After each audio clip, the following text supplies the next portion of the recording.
Hello, I'm Mike Apatra, and I'm the host of the Hoop Ball DFS Today podcast. Come join us as we go game by game, breaking down our top plays, fades, values, pivots, and talk overall strategy for both tournaments and cash games. And the best part, we're doing this 7 days a week. So come check us out. That's Hoop Ball DFS Today. And you can follow me on Twitter at Mike Apatra for any updates, listener contests, and DFS information.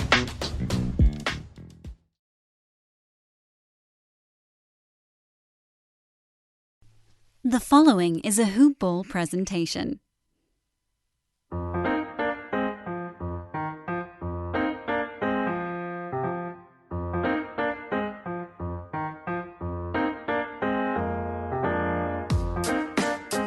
Hoop Ballers! Welcome back to another edition of Today in Sports Betting.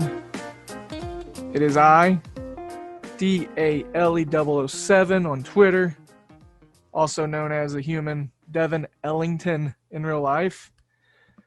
Hoop Ballers, how are you doing? I'm going to be flying solo today because Ira is on his way back from South America. Well, I'm sorry, technically North America still, but south of our border in Mexico, making his way to lovely Las Vegas. So we will be back to regular scheduled programming here very, very shortly. He's been on the move. I've been on the move. We've been busy. But someone's got to do the content, and we want to make sure to help you make money. This is a Hoop Ball presentation, hoop-ball.com, Hoop Ball tweets, Hoop Ball Fantasy on Twitter, and also you can find us at Hoop Ball Gaming on Twitter. Go check out hoop-ball.com to get some nice fantasy takes, some really good digs by our own Dan Bespris, Mr. Brewski, our leader. And then also, got to talk about our lovely sponsor, Manscaped. Lawnmower 3.0 just came out. You've got to get your hands on this, and we're going to make it easy for you by using HoopBall20 as a promo code. You'll get free shipping, 20% off, and a new and improved Lawnmower 3.0, fully electric, waterproof, because the shower is where it's at. It's such an easy cleanup. Lawnmower 3.0 through Manscaped. Use HoopBall20 as your promo code. Get that 20% off. Tell them we sent you. You'll get free shipping as well. Now that the introductions and the professional things are out of the way, got a little bit of a fun slate. Playoff hockey, elimination games, NBA, some pivotal games. Toronto's down 0-2. Denver and Los Angeles are going to be starting their series, the Clippers. So with that being said, let's jump into NBA real quick. We got a couple of games, done some foreshadowing here. The Toronto Raptors are taking on the Boston Celtics. The Celtics are up 2-0 in the series without Gordon Hayward.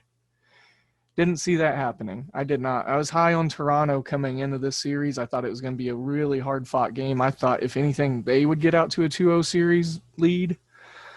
But that is not the case. Over-under set at 217.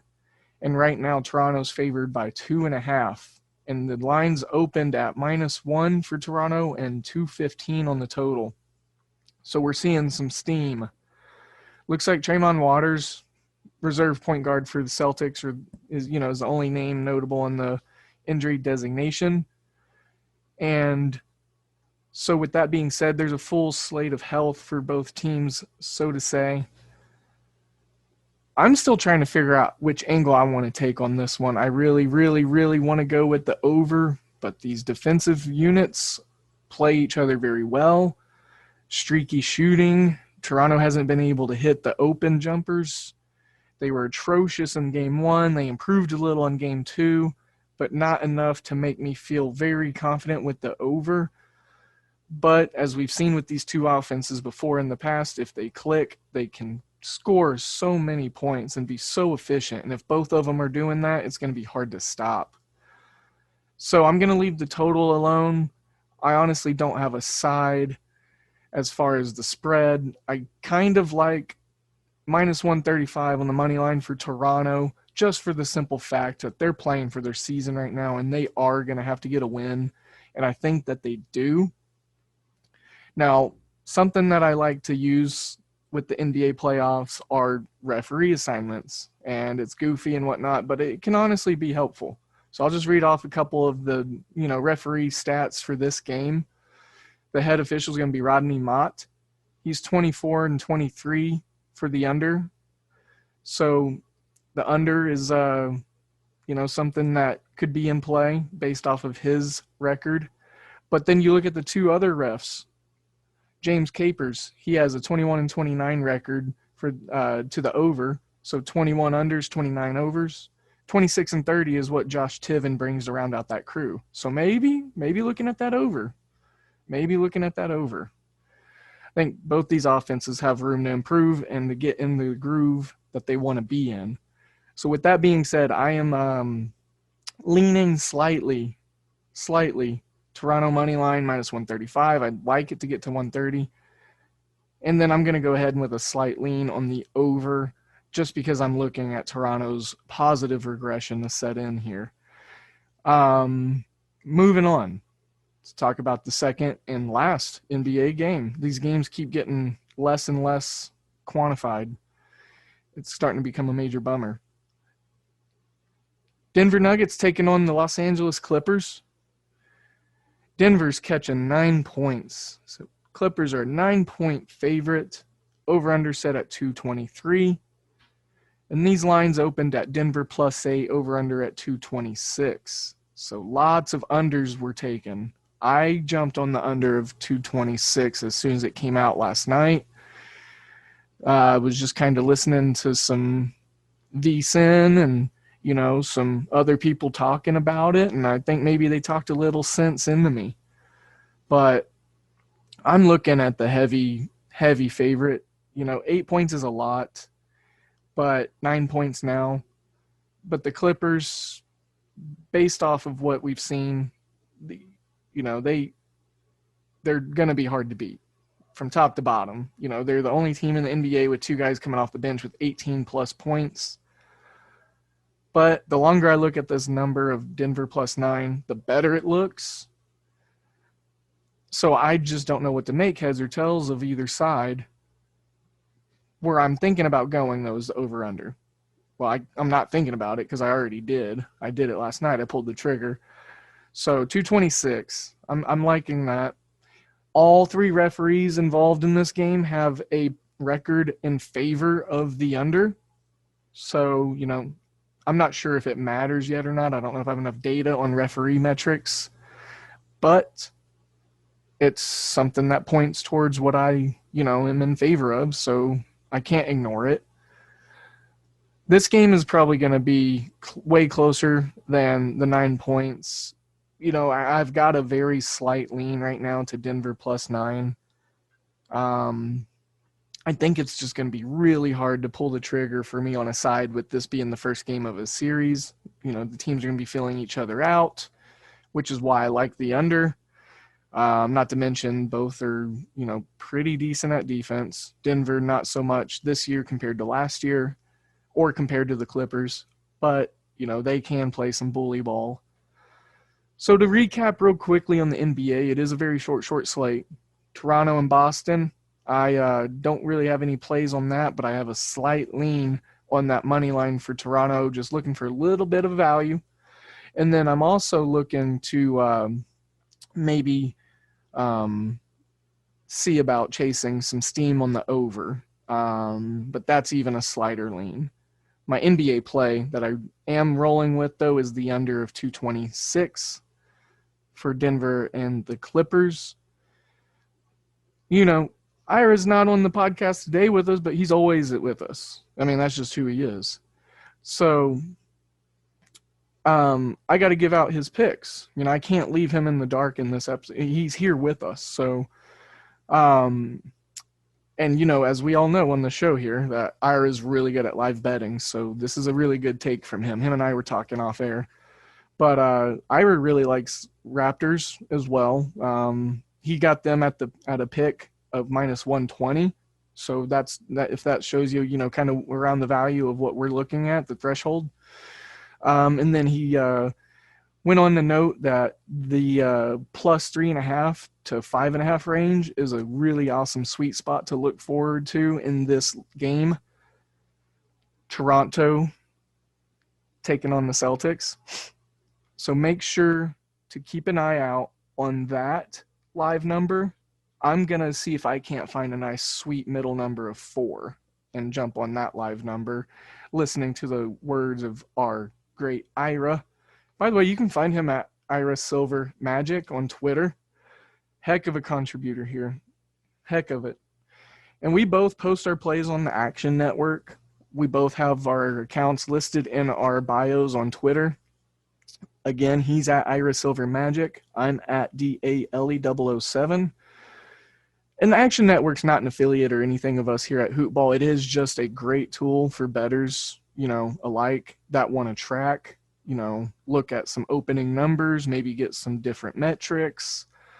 It's where I get my NBA referee numbers, and I've enjoyed doing it. It helps me break down the games in a whole nother way. So I enjoy it. It's handy. It's a good tool. You've got to find tools that help you win money, It's all about the ROI.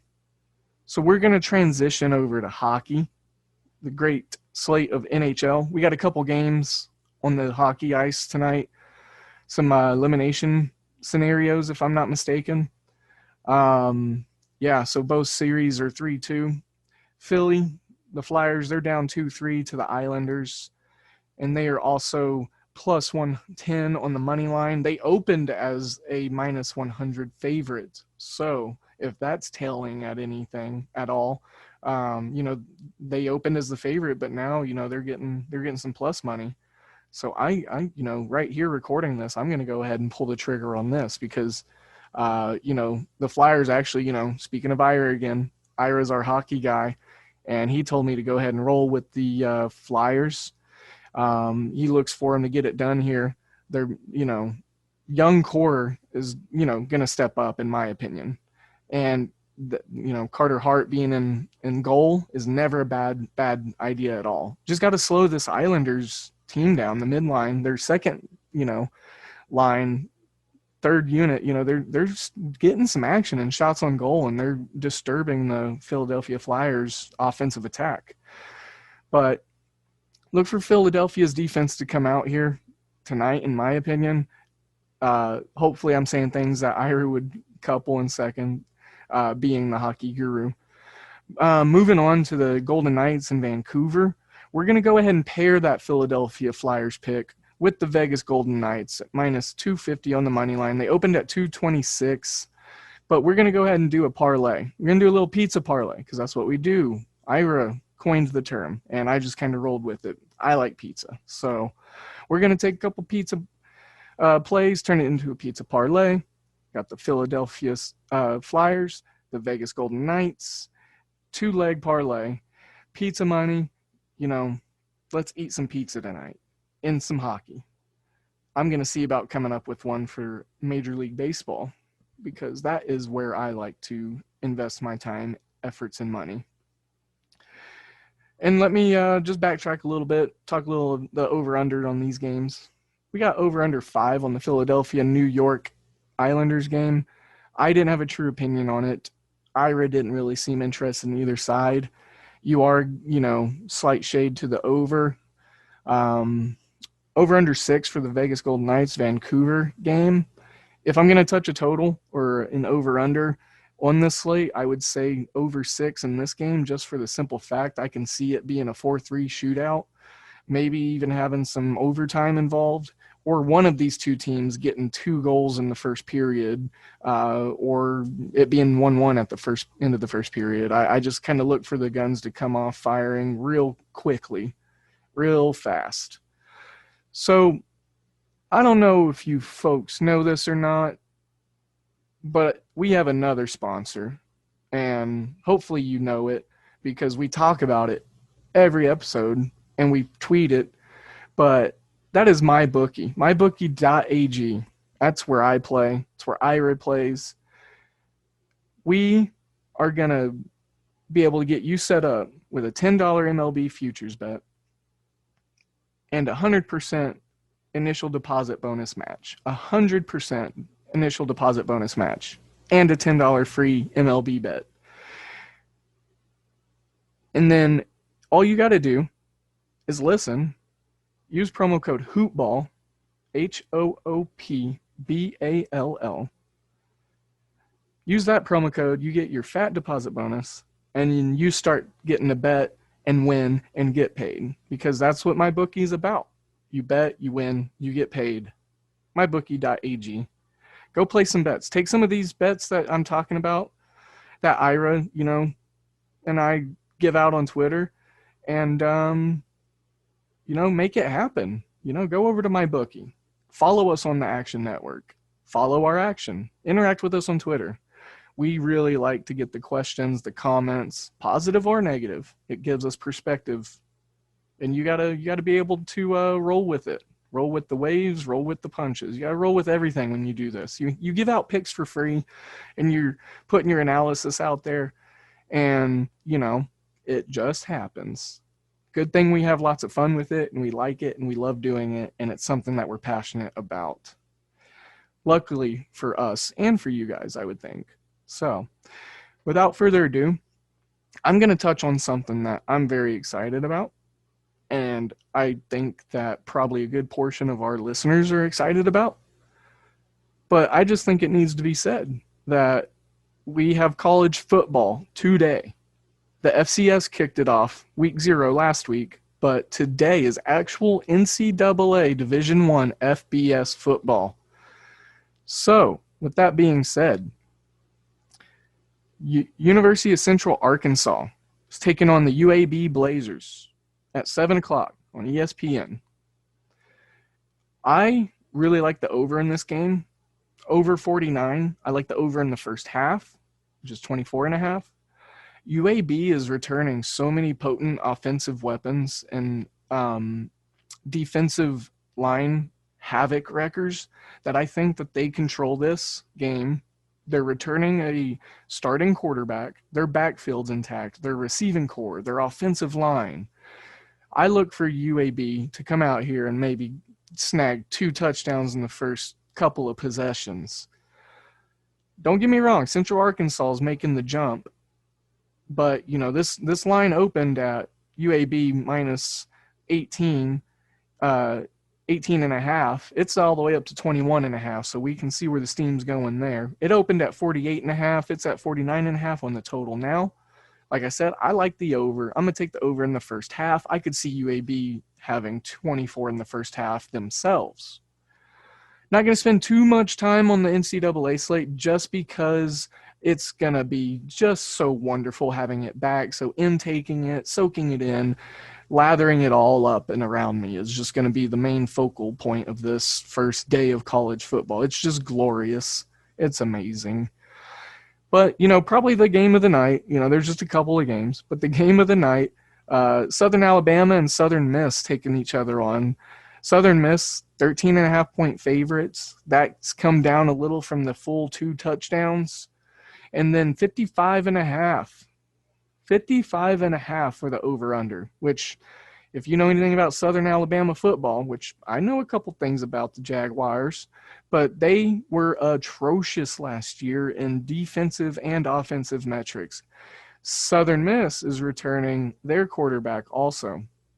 So they're going to have some continuity on the offensive side of the ball. And, if you remember right, Southern Miss wasn't, too far off from winning the Conference USA last year before Florida Atlantic and Lane Kiffin just kind of, ran away with it. Pretty good team here in Southern Miss. I don't have a true opinion.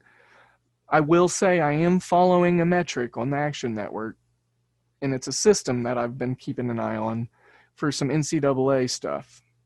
And dating back to 2006, this system, this data metric that I've been following, and it's opening game matchups.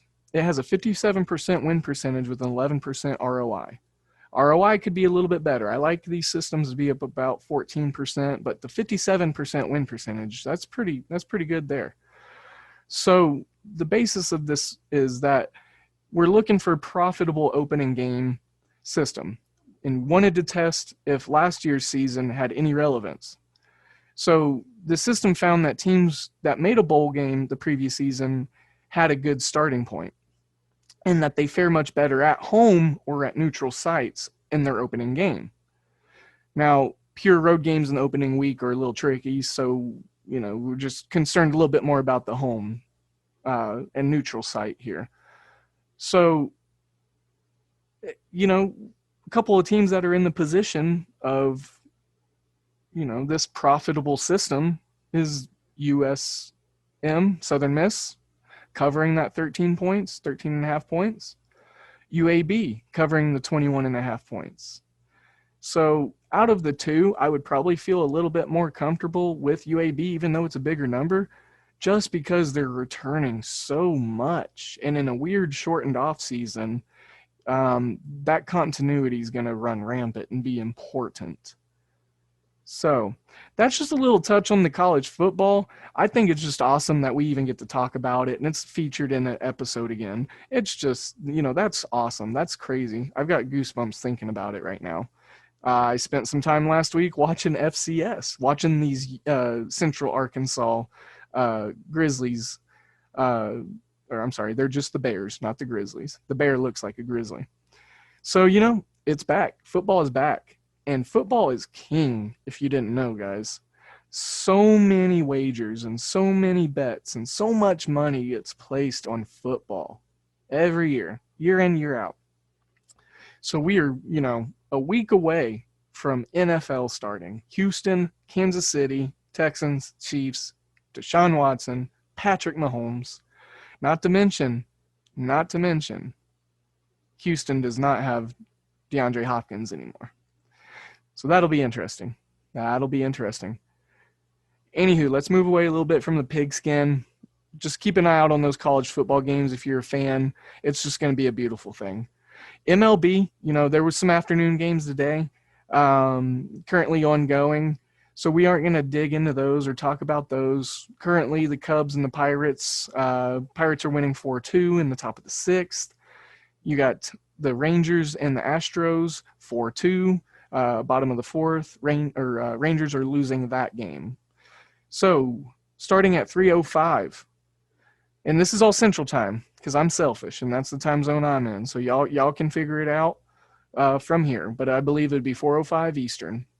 But Washington, Philadelphia, Anibal Sanchez with his 6.90 ERA going up against Zach Eflin with his 4.10 ERA. I like the over 10 here. It opened 10.5. It looks like it, that hook disappeared. So sometimes that steam can be a little worrying. But Anibal Sanchez is going to give up 4 runs within the first 2 innings alone. He's terrible. He's pushing 40. He's well past being able to pitch in the majors. Give someone younger those opportunities and those starts. That's all I really have to say about this game. It's a game that I'm stacking in my DFS stuff, if that's something that interests you. Juan Soto and Trey Turner are just ridiculous against righties. The White Sox going on the road, taking on Kansas City. I'm sorry. I jumped the gun. We're talking about the New York Mets and the New York Yankees. The Subway Series, 3:10. J.A. Happ taking on Rob Gesselman. 4.0 ERA for Happ, 5.19 for Gesselman. Over-under, 9.5 is where it opened. It's currently at 9. Looks like the Yankees opened as the -110 moneyline favorite, and they're currently plus 103 on the money line. So with that being said, I'm looking at perhaps the Yankees as a dog on the money line. I went 3-0 on dog picks the other night, and I think I have a pretty good eye on finding these dog plays. Now, the Yankees are going with a little bit of a strange lineup. They got guys like Mike Ford in there and Higashioka and Tyler Wade instead of some of the normal guys. But this is a Subway Series. It's going to be tightly contested. 56% of the money is on the Yankees right now. I don't have an opinion on the over-under other than a very slight lean to the over, and that's just because these pitchers involved. J.A. Happ, he's going to give up some dingers at least one. Gesselman, he's got a 5.19 ERA, so I think it's pretty obvious that he gives up some runs. But without being long-winded on this game, let's pivot over to San Diego, Los Angeles, Angels. Mike Clevenger making his debut for the Padres, for the Papas. Andrew Heaney still in that starting rotation for the Angels for some reason. Well, other than that, they're terrible and they have no arms, but yeah, that's probably it. Clevenger making his debut for the Padres. This could be a high-pressure situation for him, but I think he's going to perform. I think he's going to come out, get a good, nice 6 and a third innings done, maybe have, between 7 and 9 strikeouts, probably walk a couple just because control issues, nerves, making a new debut. He's pitching against a team he's actually not had too many, viewings of. So, but these Angels right now are just not, all season, really. They're just not looking good at all. And minus 145 on the money line for the Padres is not that much of an asking price, in my opinion. There's actually a decent amount of value in that. Over-under's at 8.5. And, it opened at 9. So I think people are banking on Clevenger coming out and having a decent first start. But, just some situational results, head-to-head with these two teams, just so you're aware kind of what direction they're going. The Padres, in their last 10, they're 7-3. Angels are 3-7. 7-12 at home. The Padres are 11-9 on the road straight up in their last 20. I'm sorry, last 10. Math is not my strong subject. I was looking at the number 20. Give me a break, all right? So, against the spread, the Padres are actually one of the better teams in the majors. They're 7-3 in their last 10. So if you can find, some good value on the run line, see if you can't, find some plus money at -1. Yeah, so all right. So I'm seeing -1.5 at plus 105 for the Padres on the run line. They score a ton of runs and they hit a lot of homers. And the Angels have terrible bullpen arms. So if anything, if you're sweating, don't worry, because the Padres are going to smack a bomb or two off of the bullpen. So I think, them covering that 1.5 is actually a really good value there. I like that. I'm actually going to lock that in right now so I don't forget it, because Ira will tell you I am terrible about reminding myself and him on picks. So locked that in. Padres -1.5 plus 105. I like it. I mean, the Angels are one of the more terrible teams against the spread in general. So, and, their last 10, recency bias isn't saying anything otherwise. And the over-under, just to show you kind of where these teams trend, they are an over team, both of them. And at home, the Angels are 14-4-1 on the year at home. Last 10 for the Padres have gone over 7 out of 10 times. So maybe there's another little angle to take, especially if you lost that little hook. It went from 9 to 8.5. Maybe go opposite steam with it. I think 9 runs could probably get scored by San Diego alone. So I'm talking myself into the over a little bit here, I think. Not an official play yet, guys. Not an official play yet. But I'm leaning a little bit more.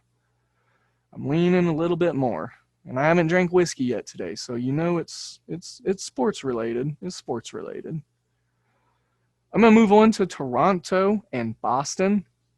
Got the Blue Jays taking on the Red Sox. Taijuan Walker, man, he had a really great debut for the Red Sox, the righty. I think he's about 35 years now. Some of y'all might recognize and remember him from some of his days in the Braves rotation. That's where I remember first seeing him. But, he's kind of been revitalized. He's actually looked good this year. They acquired him from the Mariners, if I'm not mistaken. But he, he's got a 4.0 ERA, but his last couple of starts have been solid. Been real solid. In Boston, they strike out a lot. So another DFS tidbit, he's the lowest price pitcher on the slate. Taijuan Walker is. But he's going against one of the teams that strikes out the most. So if you're needing a value arm, consider him. 10.5 is what we got for the over-under. Nothing's moved. I like that. number just because Boston's bullpen is absolutely terrible. It's probably the worst in the MLB in all measures. And then you got minus 135 on the money line for the Jays, plus 116 for Boston. I just don't like any of the value. Minus 1.5 plus 15 on the spread for Toronto. I just want to make sure that these trends will line up with that and just the data themselves. The Blue Jays do get a hitting upgrade against left-handed pitching, and like I said, that terrible Boston bullpen. So hey, maybe Blue Jays team total over is the way to go. But these teams, surprisingly, they actually play to the under on the season. 13-8-2 to the under for the Blue Jays in all of 2020. 15-20-2 for the Red Sox to the under. And as of lately, the last 10 games, it just kind of seems to be following that same steady trend. So I'm not seeing anything that's selling me on any value as far as the over-under, the spread. But, Toronto team total over, let me find a number here and see. I'm guessing it's probably 5. It's 5.5 at minus 110. I'd feel a whole lot more comfortable at 5, even though that hook honestly makes no difference, just to give me that, the sake of the push if it is there. But, I think Toronto's going to score 6 runs. This could be a 6-4 game, in my opinion. Taijuan Walker, looking for him to have a solid 4 to 5 innings of work.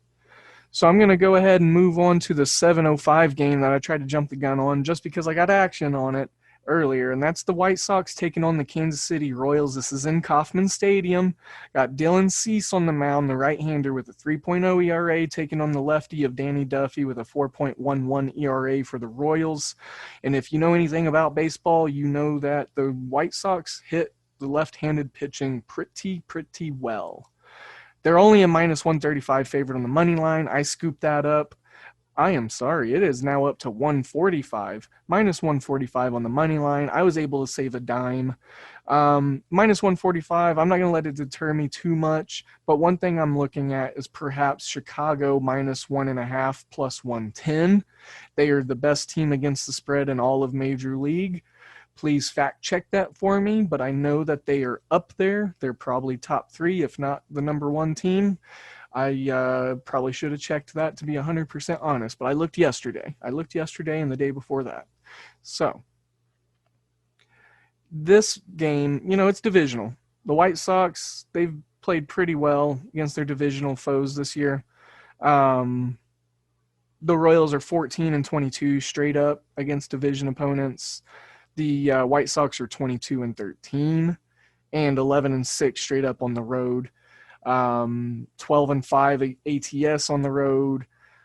It's pointing White Sox. That fluorescent light that's buzzing, that you're looking for, some sort of sign on. It's probably gonna be the White Sox here, guys. Just talk a little bit about some of the hitting upgrade, just so you see what I was looking at. Just some of the bats that I really like. It's a downgrading hit in his hitting average versus left-handed pitching, but Jose Abreu, White Sox first baseman, he's averaging 313 on the year, but he downgrades to 263 against lefties, but his OPS is 980 against lefties. The White Sox have 3 guys over 900 OPS against righties. Tim Anderson, listen to this, Tim Anderson, 333, but against left-handed pitching, he hits 471. 471. His OPS is a 951. And then, you got Eloy Jimenez hitting 297 with an 897 OPS. Luis Robert, 281, 903. You got Nick Madrigal, the rookie. Nick Magical, 333 against righties, or against lefties. 389 on the year, so he's seeing the ball well, no matter what. And then a 794 OPS. So if you're looking for like a little mini stack or a full 4-guy stack in DFS, and then you're also looking for a team total to take advantage of, maybe parlay it with the what I said, the Blue Jays. If you get that 5 number, have a fun little team total over pizza parlay. Could be a little fun. And then right-handed pitching is something that the Royals tend to struggle a little bit more with. They do have three guys in the mid 800s as far as OPS: Cam Gallagher, Hunter Dozier, and Jorge Soler. But Jorge Soler is questionable, so they're losing one of their best boppers against right-handed pitching. So I'm looking maybe Royals team total under as well. Let's see what these team totals are. Chicago White Sox over 5. Royals are at 4. If the Royals were 5, I was going to take the under, and I was hoping the White Sox were at 5, so I could take that. So I'm locking that in live right now with you guys. Over 5 minus 115, Chicago White Sox.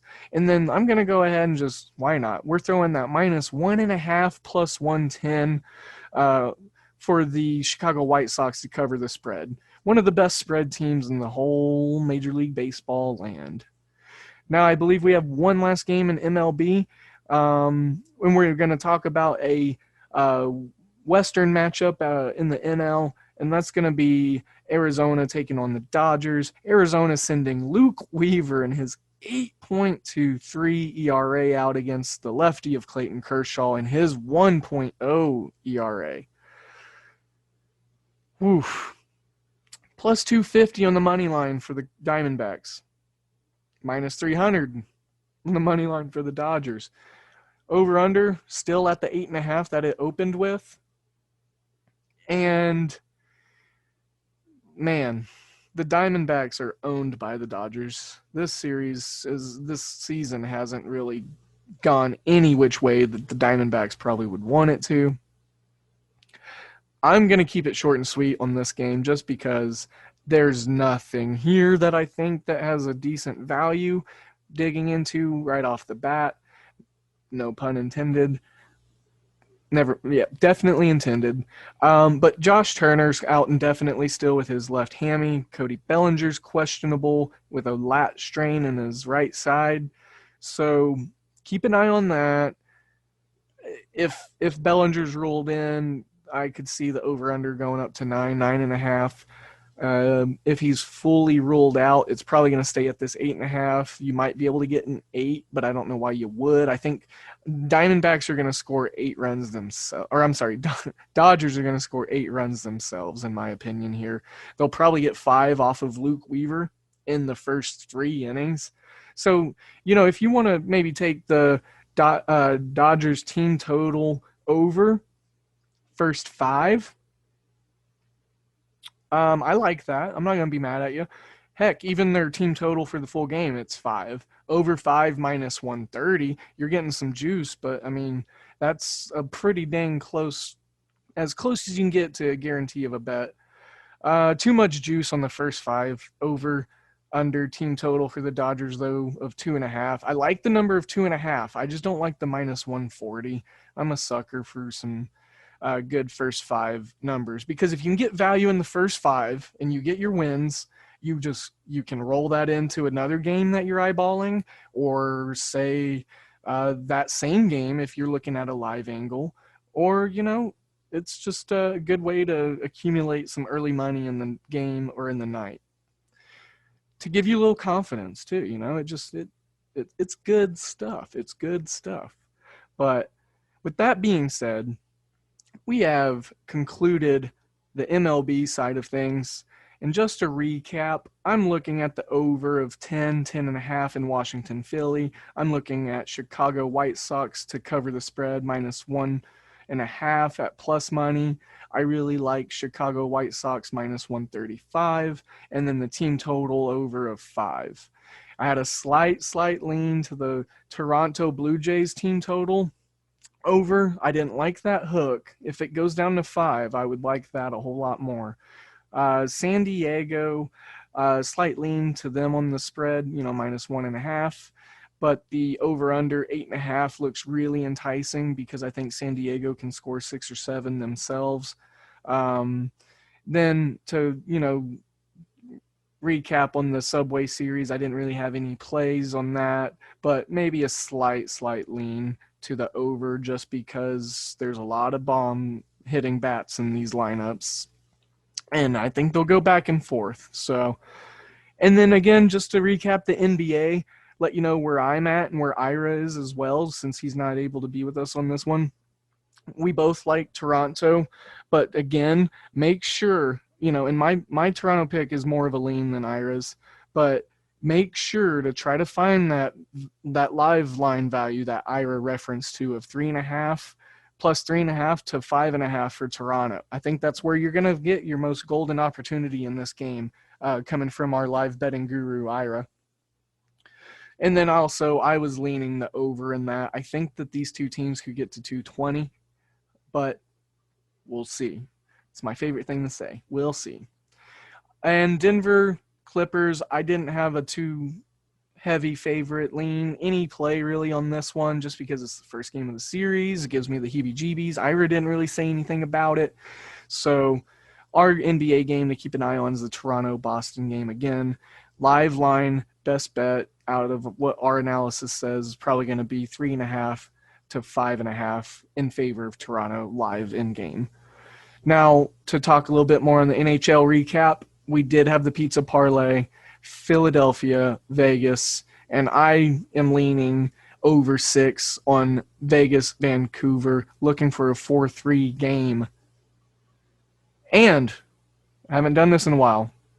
Recap NCAA football. Oh, it's just so angelic hearing that. Recap NCAA football. I'm going to let it sit there for a couple seconds, guys. Yeah. So anyways, UAB. I like the first half over 24.5 and the full game 49.5.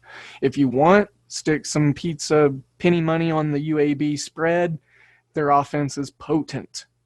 I'm going to make the call that they score at least 35 points alone. USA, University of Southern Alabama, and USM, University of Southern Mississippi. Didn't really have any, analysis too much on this game. Again, it's just college football. It's beautiful, guys. But hey, that about does it. Thanks for sticking in. Again, I'm DALE007 on Twitter, at Devin Ellington in real life. Ira Silver Magic is where you'll find Ira on Twitter. And we are at Hoopball Gaming. Again, we are sponsored by Manscaped. Use promo code Hoopball20, get free shipping, 20% off of your Lawnmower 3.0 or your self-care kit. They got lotions for your skin, your face. They got hair moisturizers, beard stuff. If you're like me and you're a caveman, those oils and stuff, that helps. That helps a lot. And then again, mybookie.ag. Go over there, sign up, promo code Hoopball. You're going to get a $10 free bet. I gave you some pretty good baseball analysis. And then you're going to get an initial deposit bonus match of 100%. I'm no mathematician, but that's a pretty good ratio. So again, visit Manscaped, use Hoopball20, visit mybookie.ag, use Hoopball, tell them that we sent you, reap the benefits of the rewards, use some of those plays that were given out, use the free money, and build your bankroll and continue to listen. Also, guys, if you are on an Apple product, use that Apple service and leave a like and a review and just share as much as you can this podcast. We are growing, and it's evident that you guys are enjoying what we're doing. We're enjoying it, and we want to keep it going. We want to continue to grow, and we want to grow you and us and all of us together and just make this a real awesome just money operation. So with that being said, guys, thank you so much again for listening. Keep an eye out on Twitter for official plays. Hoopball Gaming, at DALE007, at Ira Silver Magic, at Hoopball Tweets. There, we got you covered. Go to hoop-ball.com for some basketball analysis if you need for some DFS plays, best bets. Well, that'll do it for me, guys. Listen closely and listen often. Much love. Heavy heartbeat. Thank you, guys. Devin out.